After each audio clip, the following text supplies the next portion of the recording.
आधा हिस्सा जिसके बगैर सच पूरा नहीं होता वो है अर्ध सत्य।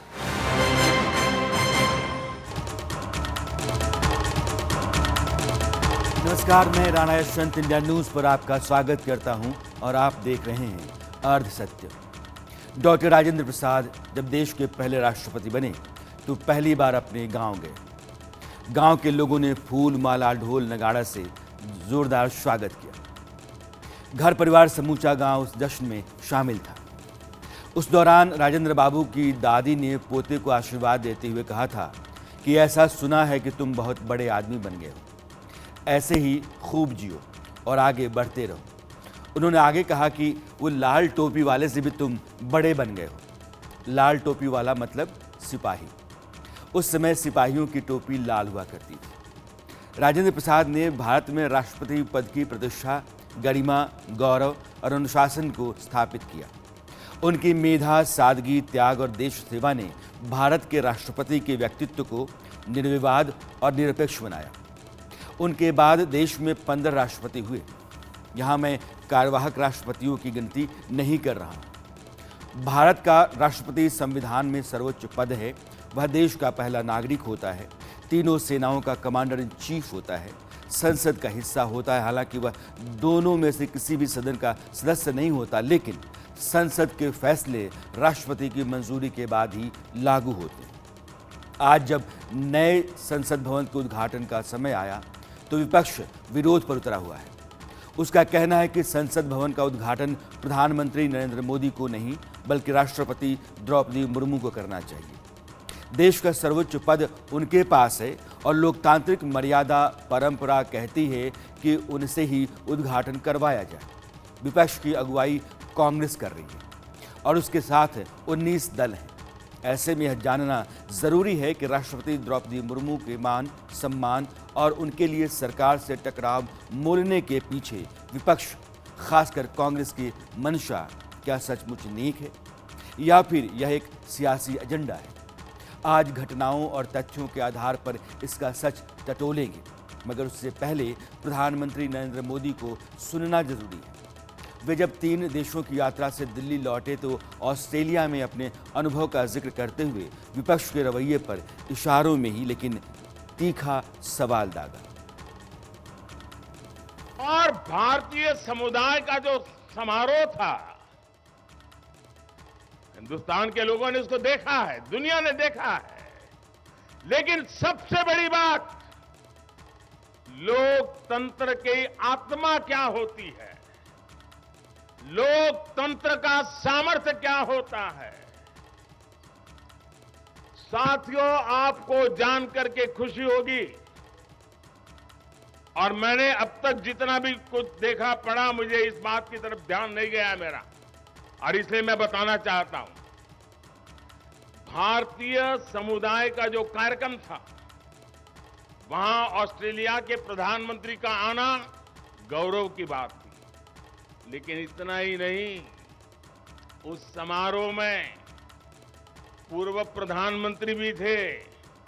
उस समारोह में पूरी अपोजिशन पार्टी के मेंबर्स थे, रूलिंग पार्टी के मेंबर्स थे। ये लोकतंत्र का वातावरण ऑस्ट्रेलिया के लोग में भारतीयों के प्रति, चाहे पक्ष सत्ता का हो चाहे पक्ष विपक्ष का हो, सबके सब मिलजुल करके भारतीय समुदाय के इस कार्यक्रम में उतने ही उमंग और उत्साह के साथ शरीक हुए थे।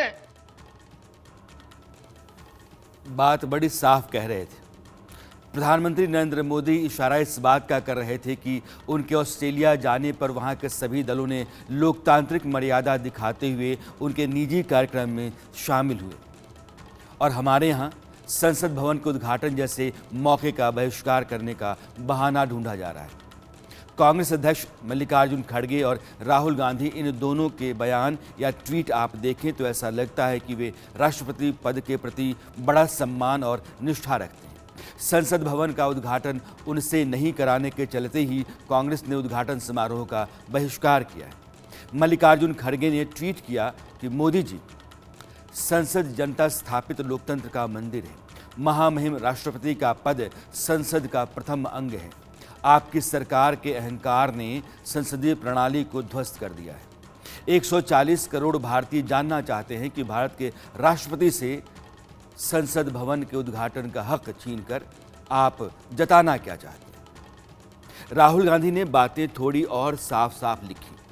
उन्होंने ट्वीट किया था कि राष्ट्रपति से संसद का उद्घाटन न करवाना और न ही उन्हें समारोह में बुलाना यह देश के सर्वोच्च संवैधानिक पद का अपमान है। कांग्रेस के पूर्व अध्यक्ष ने यह भी कहा कि संसद अहंकार की ईंटों से नहीं बल्कि संवैधानिक मूल्यों से बनी है। खड़गे और राहुल गांधी की बातों में 3 चीजें आपको दिखी होंगी: संसदीय प्रणाली, सर्वोच्च संवैधानिक पद और संवैधानिक मूल्य।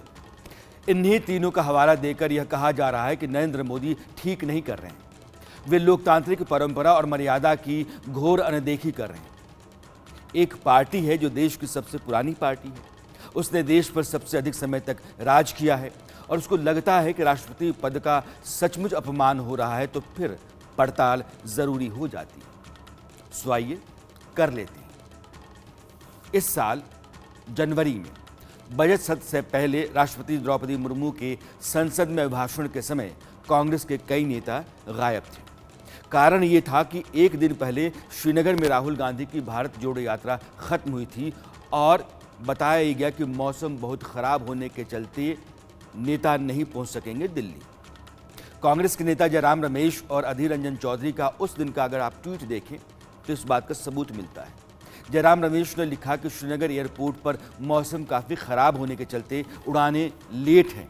इसके कारण राज्यसभा में विपक्ष के नेता मल्लिकार्जुन खड़गे, जो आज की तारीख में अध्यक्ष भी हैं, और कई अन्य सांसद राष्ट्रपति के अभिभाषण में शामिल नहीं हो सकेंगे। हालांकि सोनिया गांधी सदन में मौजूद रहेंगी। अधीर रंजन चौधरी ने ट्वीट किया कि श्रीनगर में खराब मौसम के कारण वह श्रीनगर के एयरपोर्ट पर फंसे हुए हैं। ऐसे में वह आज संसद में राष्ट्रपति के अभिभाषण में शामिल होने में असफल होंगे। अब बीजेपी सवाल पूछती है कि क्या भारत जोड़ो यात्रा संवैधानिक दायित्व से ज्यादा महत्वपूर्ण थी? ये पता है कि बजट सत्र कब से शुरू होता है और अभिभाषण किस तारीख को होता है, तो फिर उसके एक दिन पहले ही भारत जोड़ो यात्रा का समापन रखना सही था? सवाल वाजिब है। जब संसदीय मर्यादा और संवैधानिक दायित्वों की बात हो रही है तो यह सवाल वाजिब ठहरता है। इसीलिए गृह मंत्री अमित शाह कांग्रेस के विरोध को सवालों की नजर से देखते हैं। पार्टी का रवैया ही, उनका दृष्टिकोण ही नकारात्मक। अभी मोदी जी आजादी के अमृत महोत्सव के वर्ष में देश की संसद का नया भवन 28 तारीख को लोकार्पण करने वाले हैं, देश को समर्पित करने वाले हैं। कांग्रेस दल, कांग्रेस पार्टी और उनके साथी राजनीति कर ओछी राजनीति का एक उदाहरण पेश कर उसका बहिष्कार कर और बहाना बना रहे हैं। अभी जो मैंने आपको बताया कि इस साल बजट सत्र के वक्त राष्ट्रपति के अभिभाषण के समय भारत जोड़ो यात्रा के चलते कांग्रेस के कई सांसद सदन में मौजूद नहीं थे, उसी अभिभाषण पर कांग्रेस के नेताओं ने टिप्पणी की थी।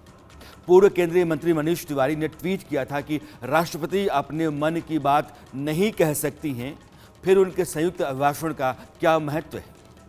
पिछले साल अक्टूबर में कांग्रेस के नेता उदित राज ने ट्वीट किया था कि द्रौपदी मुर्मू जी जैसी राष्ट्रपति किसी देश को ना मिले। चमचागिरी की भी हद है। शब्द सुनिएगा, चमचागिरी की भी हद है।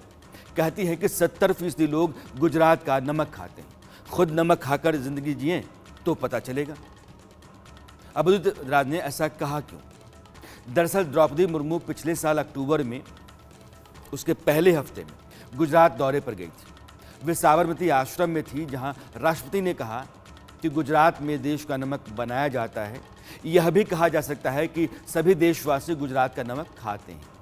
वैसे बात ही कुछ गलत नहीं थी। गुजरात देश का 76% नमक बनाता है, बस बात को रखने का उनका अपना तरीका था। मगर इसी बयान को लेकर के उदित राज ने उनके बारे में आपत्तिजनक टिप्पणी की। क्या ये संवैधानिक मर्यादा और सर्वोच्च संवैधानिक पद का सम्मान है? क्या तब कांग्रेस के अध्यक्ष और राहुल गांधी ने उदित राज को टोका कि आप सबसे ऊंचे संवैधानिक पद पर बैठी महिला के लिए ऐसा नहीं कह सकते? क्या इस बयान पर पार्टी ने अफसोस जाहिर किया? नहीं किया। मगर आज जब संसद का उद्घाटन नरेंद्र मोदी करने जा रहे हैं तो द्रौपदी मुर्मू के प्रति प्रेम, निष्ठा और संवैधानिक मर्यादा का ध्यान आ गया है। बात इतनी ही नहीं है। पिछले साल जुलाई में कांग्रेस नेता अधीर रंजन चौधरी ने राष्ट्रपति द्रौपदी मुर्मू को राष्ट्रपत्नी कह दिया था। इस पर बीजेपी ने जब बवाल काटा तो उन्होंने कहा कि मैं बंगाली हूं, हिंदी भाषी व्यक्ति नहीं हूं, मेरी जुबान सल गई।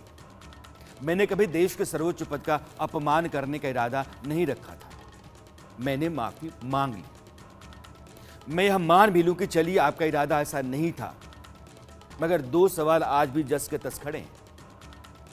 पहला सवाल की गलती एक बार होती है, मगर आपने राष्ट्रपत्नी 2 बार दोहराया, और अगर लग गया कि गलती हो गई तो फिर माफी मांगने में इतना समय क्यों लग गया? क्या यह नहीं माना जा सकता कि जब कांग्रेस को यह लगा कि इससे देश में उसकी किरकिरी होगी, लोगों की नाराजगी बढ़ेगी, तो माफी पर आना पड़ा? मैं आज सिर्फ देश के राष्ट्रपति को लेकर के कांग्रेस के मान, सम्मान, संवैधानिक मर्यादा और लोकतांत्रिक परंपराओं के लिहाज से उसके व्यवहार की पड़ताल कर रहा हूं। इसलिए बैठिएगा और पूरे शो को देखिएगा। 25 जून 1975 आधी रात की बात है। देश की प्रधानमंत्री इंदिरा गांधी हुआ करती थी और फखरुद्दीन अली अहमद राष्ट्रपति थे।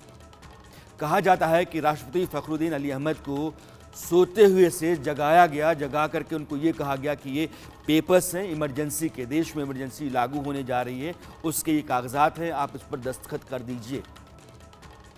राष्ट्रपति को पूछना चाहिए था कि कैबिनेट का फैसला नहीं है, कैबिनेट की बैठक नहीं हुई है, बैठक के बगैर मेरे पास कागज भेजे जा रहे हैं, मैं इस पर दस्तखत कैसे करूं? मगर फखरुद्दीन अली अहमद ने कुछ नहीं पूछा, बस चुपचाप दस्तखत कर दिए और हिंदुस्तान के लोकतंत्र में एक विलेन राष्ट्रपति के तौर पर याद किए गए। इतिहास ने उनको वैसे ही अब रख दिया है। देश में इमरजेंसी लागू हो गई। आजाद भारत के इतिहास में लोकतंत्र का गला घोंटने का सबसे घातक प्रयास इमरजेंसी ही थी। अगले दिन यानी कि 26 जून 1975 को आकाशवाणी पर इंदिरा गांधी ने राष्ट्र के नाम संदेश में कहा, राष्ट्रपति ने संविधान के अनुच्छेद 352 के तहत आंतरिक आपातकाल की घोषणा कर दी है। उसी दिन उन्होंने कैबिनेट की बैठक की और इमरजेंसी लगाने का जो फैसला था कैबिनेट के मंत्रियों से दस्तखत करवाए। ये लोकतंत्र है आपका, ये लोकतांत्रिक परंपरा है, ये संविधान का मान सम्मान है, ये राष्ट्रपति का सम्मान है। अब आप बताइए कि क्या फखरुद्दीन अली अहमद के संवैधानिक पद और मर्यादा का इंदिरा गांधी ने ख्याल रखा? क्या बिना कैबिनेट की मंजूरी लिए इमरजेंसी लागू की जा सकती थी? देश भर में नेताओं की धरपकड़, उन्हें जेल में ठूंसने का फैसला उनका अपना जो था वो लोकतांत्रिक गरिमा को बचाने का काम कर रहा था। मगर आज नए संसद भवन का उद्घाटन राष्ट्रपति नहीं करेंगी तो देश के सर्वोच्च संवैधानिक पद का अपमान हो जाएगा। ये बात कांग्रेस कहती है तो गले नहीं उतरती। वैसे मजेदार बात यह है कि कांग्रेस के ही नेता आचार्य प्रमोद कृष्णम अपनी पार्टी की ही बात से सहमत नहीं हैं। आप सुनिए उनको। पंडित नेहरू से लेकर आज तक जितने भी प्रधानमंत्री देश के हुए हैं, अब मैं तो हैरान हूं इस बात पे कि देश की संसद का उद्घाटन देश का प्रधानमंत्री नहीं करेगा तो कौन करेगा? तो विपक्ष को मोदी का विरोध करने का पूरा हक है। मोदी का विरोध करो, देश का विरोध करना ठीक नहीं। मोदी का विरोध करें, देश का विरोध ना करें, ये कांग्रेस के ही नेता का बयान है। पूर्व राष्ट्रपति ज्ञानी जैल सिंह, उनके डिप्टी सेक्रेटरी हुआ करते थे केसी सिंह। उनकी एक किताब है the Indian president and insiders account of the Zail Singh years. इस किताब में केसी सिंह लिखते हैं कि 1982 में राष्ट्रपति नीलम संजीवा रेड्डी का जब कार्यकाल खत्म हुआ तो इंदिरा गांधी ने ज्ञानी जैल सिंह को अगला राष्ट्रपति बनाने का फैसला किया। वे बने भी, मगर जैल सिंह का राष्ट्रपति बनना माखनलाल फोतेदार और अरुण नेहरू जैसे इंदिरा गांधी के सलाहकारों को पसंद नहीं आया। उन लोगों ने जैल सिंह की निष्ठा का इम्तिहान लेने के लिए एक अजीब तरह की अग्नि परीक्षा का रास्ता चुना। जानते हैं क्या हुआ? केसी सिंह के मुताबिक आईएस बिंद्रा, जो जैल सिंह के स्पेशल असिस्टेंट थे, उन्होंने उनको बताया कि उन लोगों ने राष्ट्रपति बनते ही ज्ञानी जैल सिंह से उनका इस्तीफा लिखवा लिया, जिस पर कोई तारीख नहीं थी। इसके पीछे मकसद ये था कि 1985 में जब चुनाव होने वाले थे तो उन चुनावों के बाद अगर राजीव गांधी प्रधानमंत्री बना दिए जाते हैं तो इंदिरा गांधी राष्ट्रपति भवन चली जाएंगी, यानी कि राष्ट्रपति बन जाएंगी। अब ऐसे में कांग्रेस के नेता राष्ट्रपति पद की मर्यादा और लोकतांत्रिक मूल्यों की बात करते हैं। जो बात कितनी सही ठहरती, आप खुद फैसला कीजिए। जब इंदिरा गांधी की हत्या हो गई तो राजीव गांधी प्रधानमंत्री बन गए और ब्लू स्टार ऑपरेशन के बाद जैल सिंह भी थोड़े खींचे खींचे रहने लगे थे। उनको इस बात की तकलीफ थी कि हरबंदर साहब में सेना को घुसाया गया। केसी सिंह की माने तो जैल सिंह को, जो पहले देश के गृह मंत्री भी रह चुके थे, यह अंदाजा था कि उनका टेलीफोन टैप किया जा रहा है। The Indian president and insiders account of the Zail Singh years, KC Singh किताब है। उसमें लिखते हैं कि फोन टैपिंग के डर से जिन मेहमानों से ज्ञानी जैल सिंह को गुप्त बात करनी होती थी, उन्हें वो मुगल गार्डन, जिसे आज की तारीख में हम अमृत उद्यान कहते हैं, वहां लेकर के जाते थे। उनको ये भी पता था कि उनकी स्टडी में होने वाली हर बात को सुना जा रहा है। देश का राष्ट्रपति इतना डरा हुआ था कि वो सीक्रेट बातें किसी से अपने आवास में भी नहीं कर रहा था। हालांकि वे हालात ऐसे थे जब ज्ञानी जैल सिंह पर शक करने के कारण थे, मगर राष्ट्रपति होने के नाते उस पद पर बैठे आदमी की गरिमा को बनाए रखा जा सकता था, सब कुछ करते हुए भी। और आज उसी गरिमा की बात कांग्रेस करती है, जबकि मामला कुछ नहीं।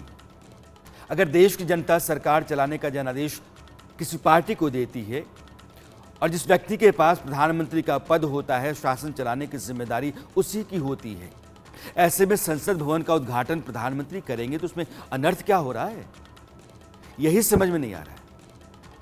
यह पूरा बवाल जो है, उसके पीछे कितनी मंशा है लोकतांत्रिक परंपराओं, मर्यादाओं या देश के सर्वोच्च संवैधानिक पद की, और कितना मकसद कुछ और है, इसको आसानी से आप समझ सकते हैं, जान सकते हैं।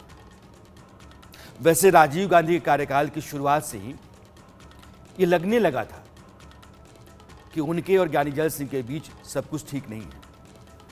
इसका पहला संकेत तब मिला जब जैल सिंह के नजदीकी आर.के. धवन को न सिर्फ उनके पद से हटा दिया गया, बल्कि ये कहानी गढ़ने की कोशिश भी की गई कि प्रधानमंत्री की हत्या के षड्यंत्र में उनका भी हाथ हो सकता है। जैल सिंह के स्पेशल असिस्टेंट आईएस बिंद्रा को राष्ट्रपति भवन में एक्सटेंशन नहीं दिया गया और उनको वापस पंजाब भेज दिया गया।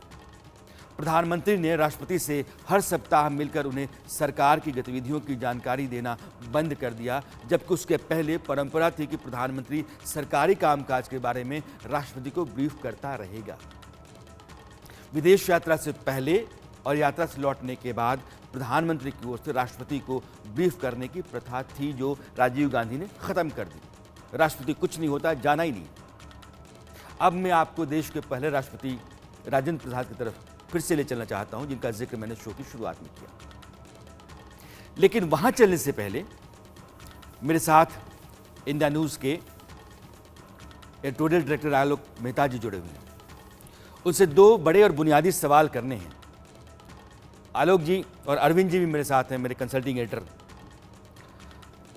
यह जो पूरा बवाल है, ये विवाद है, ऐतराज़ है कि नहीं प्रधानमंत्री को नहीं करना चाहिए, राष्ट्रपति को करना चाहिए, लोकतांत्रिक मर्यादा तार तार हो रही है, संवैधानिक जो सर्वोच्च पद है उसकी गरिमा खत्म हो रही है, इसको आप कैसे देख रहे हैं? राणा जी, आपने भूमिका में बहुत कुछ महत्वपूर्ण तथ्य बताए हैं। मैं थोड़ा सा इसलिए जोड़ूंगा कि 1972 से 72 से जी मैं राज्यसभा और लोकसभा संसद जो है कवर करता रहा हूँ, और मुझे तो बल्कि इस बात की प्रसन्नता है कि अच्छा हुआ कि राष्ट्रपति मुर्मू जी को इसमें आमंत्रित नहीं किया गया। ओम बिरला जी लोकसभा अध्यक्ष और प्रधानमंत्री ने उसे बाद में उनका निमंत्रण स्वीकार कर लिया। अन्यथा मुझे इस बात का डर है कि वो उस समय भी वही विघ्न करके, नारेबाजी करके, जेपीसी की मांग करके एक अजीब दृश्य दुनिया के सामने पेश हो सकता था। क्योंकि उपराष्ट्रपति धनखड़ जी भी संवैधानिक पद है, लगभग उससे ही लगभग राष्ट्रपति की तरह, और बल्कि वो तो सदन के उपसभापति हैं, सभापति हैं। इस दृष्टि से ये खतरा भी था। नंबर 2, जो आपने भूमिका के बारे में कहा, आपने जैल सिंह जी का जिक्र किया, इसलिए मैं उनका उस समय काम कर रहा था, संवाददाता भी रहा, बाद में संपादक हुआ, लेकिन उस समय जैल सिंह जी के भी सबसे अच्छे संबंध थे पत्रकारों से, और मैं उनसे मिलता भी रहा। और इसलिए वो बात तो ठीक है कि उनके क्या टेपिंग हो रहा था, नहीं, इससे भी बड़ी बात यह है कि के तिवारी जी, आप भी सब लोग, हमारे दर्शक भी परिचित हैं, बिहार के ही नेता, बड़े हमसे भी बड़े अच्छे संबंध रहे हैं बराबर। उन्होंने इतना विरोध किया खुलेआम कि जैल सिंह जी को ये कहना पड़ा कि राजीव गांधी यदि इसको इस्तीफा नहीं लेंगे तो मैं डिसमिस कर दूंगा, ये राष्ट्रपति का अधिकार है। इतना सार्वजनिक उनकी आलोचना करते थे। एक और उदाहरण मैं आपको बताऊंगा, कांग्रेस का ही, अपने ही कांग्रेस के राष्ट्रपतियों का। इनको छोड़ दे कि ये भाजपा की हैं, या धनखड़ जी भी कभी कांग्रेस के ही थे, लेकिन बाद में भाजपा ने उनको बनाने में योगदान दिया है। लेकिन शंकर दयाल शर्मा जी जो कांग्रेस के अध्यक्ष रहे, मैं उस समय सदन में मौजूद था, राजीव गांधी की सरकार थी, कांग्रेस के नेता कितना सम्मान करते हैं, जो बाद में राष्ट्रपति भी बने, लेकिन उस समय उपराष्ट्रपति थे, शिवशंकर, में नाम भी मुझे आज भी याद है। उन्होंने इतना दृढ़ता के साथ उनका विरोध करने लगे कि शंकर दयाल शर्मा जी रो दिए। उस समय का यदि कहीं टीवी फुटेज हो तो हमारे कोई भी उसको अरेंज कर सकता है, बल्कि उस समय टीवी उतना आया नहीं था, लेकिन शायद यदि कहीं उपलब्ध हो तो रिकॉर्ड में उपलब्ध है। वो सदन से उठकर चले गए और बाद में उनको बड़ी मुश्किल से बड़े शीर्ष बुजुर्ग नेताओं ने समझाया और माफी मांगी राजीव गांधी ने, तब वो वापस आए। तो राष्ट्रपति, उपराष्ट्रपति, और उसके बाद एक और लाइन, राष्ट्रपति के अभिभाषणों के दौरान संयुक्त अधिवेशन में, चूंकि परंपरा ये ब्रिटिश परंपरा से जी, ब्रिटेन की भी महारानी या राजा उस समय संसद का उद्घाटन करते हैं, या जब नई लोग वहां चुन के आती है संसद, तब उसका उद्घाटन करते हैं। भारत में वही परंपरा है। कई ऐसे अवसर आए हैं जब अभिभाषण के दौरान विपक्ष के लोगों ने चिल्ला चिल्ला करके उसमें व्यवधान किया। इसलिए ये आज आर्गुमेंट देना, क्योंकि संसद के मंदिर का जब, जैसे कह सकते हैं कि पूजा हो रही है, उसका उद्घाटन हो रहा है, उसकी शुरुआत हो रही है, वहां पर कोई ऐसा अभद्र दृश्य न दिखाई दे, कोई ड्रामा न करे। लेकिन अच्छी बात यह कि 25 दल साथ में हैं। मैं मीडिया के अपने मित्रों से जरूर आग्रह करूंगा, पूरा प्रतिपक्ष विरोध में है। ये क्यों कहते हैं? कांग्रेस को तो लोकसभा में भी पूरा वो नहीं मिला हुआ है, विपक्ष का दर्जा जो इसको कहते हैं विपक्ष का। ऐसी स्थिति में संसदीय लोकतंत्र में संसद जो होती है वो सबसे महत्वपूर्ण संस्था होती है और उसकी अपनी अहमियत है, उसकी पवित्रता है, और वो ये उम्मीद करती है कि लोकतांत्रिक व्यवस्था के भीतर जितने भी दल हैं वो लोकतांत्रिक मर्यादा का पालन करें, जो दिखता नहीं है। अरविंद जी, इस पूरे घटनाक्रम को आप कैसे देख रहे हैं? नहीं, ये दुर्भाग्यपूर्ण तो है ही, निश्चित रूप से दुर्भाग्यपूर्ण है, लेकिन मैं ये भी कहूँगा कि इसका कुछ श्रेय सरकार के पक्ष को भी है, सिर्फ विपक्ष को नहीं है। क्योंकि जिस किस्म से ये आयोजन हुआ है और जिस तरह से इसकी भूमिका बनाई गई, उसमें कहीं ना कहीं विपक्ष, माने उद्घाटन से ऊपर कुछ और चीज़ें करने की कोशिश की गई है, जो चिढ़ाती हैं एक तरह से मैं कहूँगा। जैसे जब त्रिमूर्ति का ये विमोचन किया था प्रधानमंत्री ने, तब भी ये सवाल उठे थे, लेकिन वो बहुत हल्के में चले गए थे, सरकार ने उससे कोई सबक नहीं लिया। और अब की जब उद्घाटन हो रहा है तो एक तो राष्ट्रपति का प्रसंग मेरे ख्याल विपक्ष को बना बनाया मिल गया है, और विपक्ष ने क्या किया है या कांग्रेस ने राष्ट्रपतियों के साथ क्या किया है, उसको गिनवाने से आज की तारीख में जो गड़बड़ हो रही है या हुई है वो ख़त्म नहीं हो जाती। राष्ट्रपति को बुलाना या राष्ट्रपति को न्योता देना या उनके मना, वो ऑथराइज कर सकती थी कि ये भी एक फॉर्मेलिटी निभाई जा सकती जी। लेकिन उससे भी ज़्यादा मैं चिढ़ाने वाला काम ये कहूँगा कि सावरकर के जन्मदिन को चुनना ये अचानक नहीं हुआ है, और ये लोकतंत्र की मर्यादा और संसद की मर्यादा, इसका ख्याल रख के नहीं किया गया है। ये एक पॉलिटिकल एजेंडा साधने की ये हो सकता है। अरविंद जी की राय है कि यह तारीख जो है वो वीर सावरकर के जन्मदिन को भी इंगित करती है, और इस दिन संसद के नए भवन का उद्घाटन करके बीजेपी ने ठीक नहीं किया, लेकिन बीजेपी की विचारधारा ये रही है कि सावरकर तो ठीक है, क्रांतिकारी लेकिन रहे हैं, सावरकर पे चिंतक देश रहे की क्या हैं राय है ये उनको मालूम है, और तो वो देश इसी में को भी रहे हैं। चुनने का मतलब जी, आप को चुनने का दोनों का मतलब आप बहुत बहुत राजनीतिक शुक्रिया झगड़ा जुड़ने चाहते के लिए, अपनी बात रखने के लिए। मैं फिर अब वापस लौटता हूं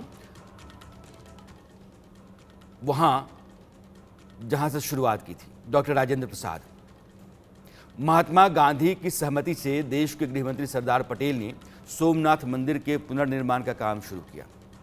सुनिए गौर से इसको। 1950 में पटेल की मौत के बाद मंदिर की जिम्मेदारी के मुंशी के ऊपर आ गई। मुंशी नेहरू कैबिनेट में मंत्री थे। गांधी और पटेल की मौत के बाद नेहरू का सोमनाथ का जीर्णोद्धार जो था उसको लेकर के विरोध तीखा हो गया। एक मीटिंग में तो नेहरू ने के मुंशी को फटकार भी लगाई, उन पर हिंदू रिवाइवलिज्म और हिंदुत्व को हवा देने का आरोप लगाया। लेकिन मुंशी ने साफ साफ कह दिया कि सरदार पटेल के काम को वे अधूरा नहीं छोड़ सकते। के मुंशी भी गुजराती थे, इसलिए उन्होंने सोमनाथ मंदिर बनवा के ही दम लिया। फिर उन्होंने मंदिर के उद्घाटन के लिए देश के पहले राष्ट्रपति डॉक्टर राजेंद्र प्रसाद को न्योता दिया। राजेंद्र बाबू ने इस न्योते को बड़े गर्व के साथ स्वीकार कर लिया। लेकिन जब पंडित नेहरू को इस बात की जानकारी मिली तो बहुत नाराज हुए और राजेंद्र प्रसाद को उन्होंने बाकायदा ये कहा कि आप उद्घाटन करने नहीं जाइएगा। ये बात 1951 की है। नेहरू का तर्क ये था कि धर्मनिरपेक्ष राष्ट्र के प्रमुख को मंदिर के उद्घाटन से बचना चाहिए, मगर राजेंद्र प्रसाद ने नेहरू की बात नहीं मानी। वो सोमनाथ गए, वहाँ जबरदस्त भाषण भी दिया। डॉक्टर राजेंद्र प्रसाद मानते थे कि धर्मनिरपेक्षता का अर्थ अपने संस्कारों से दूर होना या धर्म विरोधी होना नहीं हो सकता। सोमनाथ मंदिर के उद्घाटन के वक्त डॉक्टर राजेंद्र प्रसाद ने कहा था कि भारत एक धर्मनिरपेक्ष राष्ट्र है, लेकिन नास्तिक राष्ट्र नहीं है। डॉक्टर राजेंद्र प्रसाद मानते थे कि उन्हें सभी धर्मों के प्रति बराबर और सार्वजनिक सम्मान दिखाना चाहिए। सोमनाथ मंदिर की वजह से डॉक्टर राजेंद्र प्रसाद और जवाहरलाल नेहरू के बीच में रिश्ते बहुत तीखे हो गए, और हद तब हो गई जब 12 साल बाद जो व्यक्ति देश का राष्ट्रपति रहा पद से हट गया तो दिल्ली में उसको घर तक नहीं दिया गया।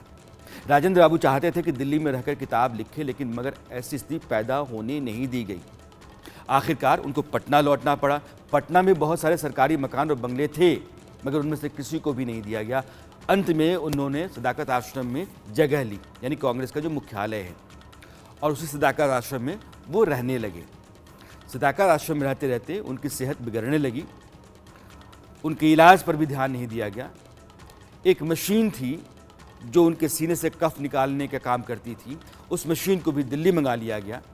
आखिरकार 1963 में उनका निधन हो गया, और अंतिम यात्रा जो थी, अंत्येष्टि थी, उस दिन नेहरू शरीक नहीं हुए। वो चले गए जयपुर, और वहाँ जो गवर्नर थे उनको भी नहीं आने दिया गया। क्यों? डॉक्टर भगवान दास को उन्होंने ये कहा कि जब आपके यहाँ आपका प्रधानमंत्री आ रहा है तो आप दूसरे राज्य में जाएंगे।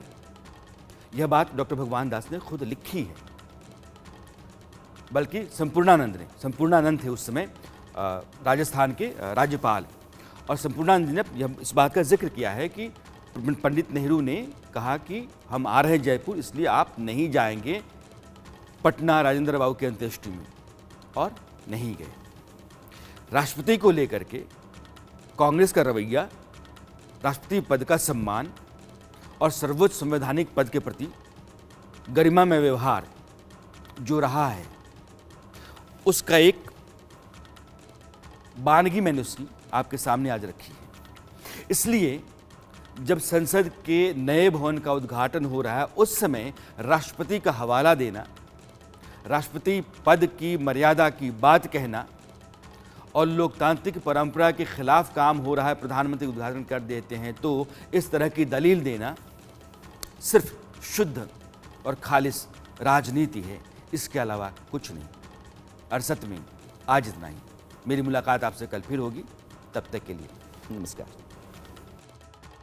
आधा हिस्सा जिसके बगैर सच पूरा नहीं होता वो है अर्ध सत्य।